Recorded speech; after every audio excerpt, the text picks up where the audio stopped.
Michael Kroger, we saw there with Tom, Jess Wilson, John Pizzuto in the eastern suburbs there, the Kooyong seats basically. Yeah. What do those numbers say to you about whether the former Treasurer, has another crack federally in Kooyong? Well, that's a very difficult question to answer. Should he run again? Of course he should run again. Frydenberg is an immense loss to the Parliament, and hopefully over the next couple of years you'll see that people realise in those seats like Kooyong, Goldstein, Higgins, etc., where Labor won, having backbenchers or teals is not what you used to. I mean, you got no influence, almost no influence whatsoever. So I hope Josh runs. I would expect him to win that seat back, and I think we'll win Higgins back, and I think we've got a good chance of winning Goldstein back. The result in Hawthorn is very disappointing. As Tim said earlier on tonight, and he was quite right, the results in Kooyong in Hawthorn were terrible, and it was obviously then very hard for John to win, and Pizzuto's done a fantastic job, he and his wife and, team. Jess Wilson, who I think looks as if she was gone earlier on, has basically done a Hondo Grattan. She's come from the back and done very well. Is there a chance Pizzuto does the same with those early votes? It looks as if there's too many votes counted. I think he's too far behind. She could win. She's a phenomenal candidate. I think most people in the party that know Jess Wilson know she's an absolutely outstanding person, and quietly we're all hoping that if any seat was going to be won from the Teals, that she would be the one, and if she wins that, it'll be great.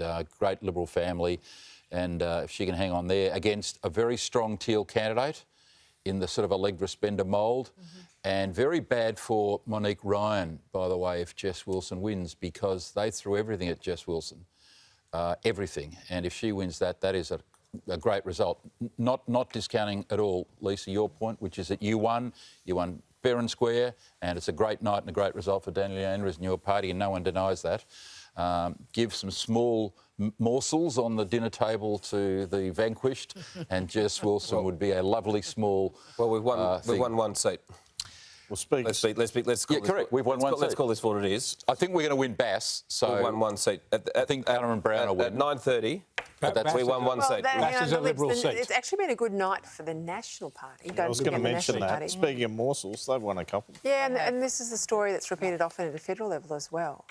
And I think in part because the National Party know who they are and what they stand for, and they choose good local people, and they run very good local campaigns, very issue-rich local campaigns. And no one's in any doubt who the National Party are. Yep. Except that you'd have to say, though, this term they were not a party. They did not have enough members to be a party. So they had party to win. status. They had party status. They haven't been a party for 8 years. They have had to. So they needed some wins here. So yeah. On your question, Michael, about Josh that you put to Michael, and you're right, he is a loss to the Liberal Party, except if your name is Peter Dutton. I mean, the most cunning thing Peter Dutton did was he put Alan Tudge on the front bench. There isn't anybody in the country who was expecting that. I mean, he was mired in scandal. It was expected that he was going to quietly go onto the back bench and quietly, move out of Parliament. Peter Dutton puts his arm around him and says, mate, come back on the front bench. And he did it for one reason and one reason only. So there was no by-election to let Josh Frydenberg back into the federal. Stephen, that's complete rubbish. fantasy. It's absolute fantasy. Steve, I like you, mate, but that's complete rubbish. I'm sorry. That's absolute crap. I'm sorry. You're wrong. Josh will never run. Your reaction proves. Your reaction proves. It's absolutely on the money. Nonsense. Listen to you. Garbage. Listen to him. That could be a case of never ask the left what the right's doing.